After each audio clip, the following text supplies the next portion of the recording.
1993 की वो सर्द रात किसी गहरे सदमे जैसी थी। बाहर कोहरा इतना घना था कि घर की दीवारों से ठंडक रिस रही थी।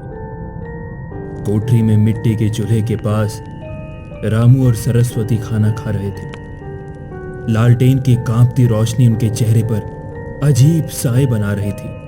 आज फिर एक लाश मिली है खेत में। पुलिस उस दरिंदे को पकड़ती क्यों नहीं है? रोज वो दरिंदा मासूमों की जान ले रहा है। पुलिस तहकीकात तो कर रही है, पर कुछ हाथ नहीं लगता, और लगे भी तो कैसे? लाश पर ना तो कोई जख्म मिलता है और ना ही कोई निशान। गांव वाले कह रहे हैं कि जरूर उन लोगों ने लक्ष्मी को देख लिया होगा। लक्ष्मी?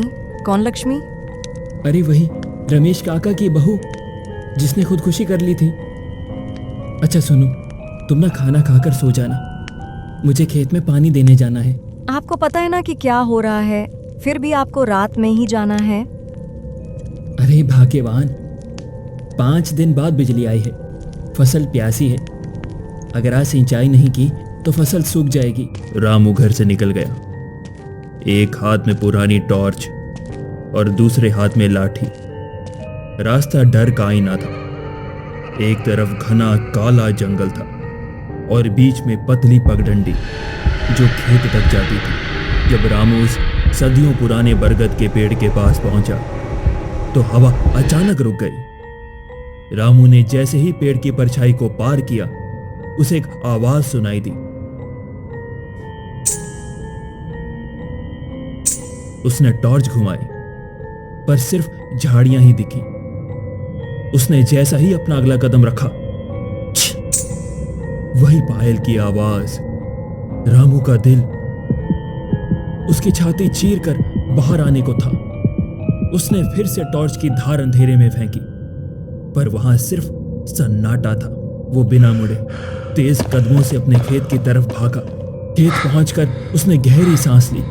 रामू ने जनरेटर चालू किया। रामू वहां रखे पुराने तख्त पर बैठ गया।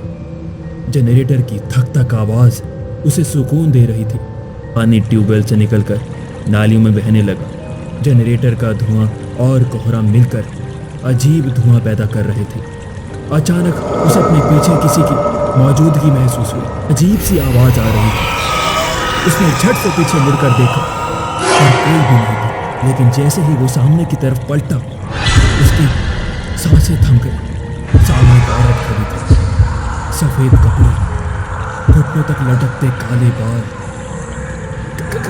कौन हो तुम? कांपती आवाज में रामू ने पूछा। सन्नाटे में ही एक ऐसी आवाज गूंजी जो किसी इंसान की हो ही नहीं सकती थी।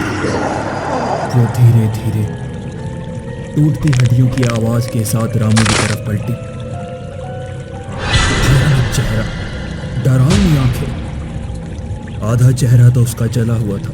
वो हवा में ऊपर उठने लगी, अपनी लंबी उंगलियों के साथ रामू की तरफ चलती। रामू की आंखें खौफ से फट गई।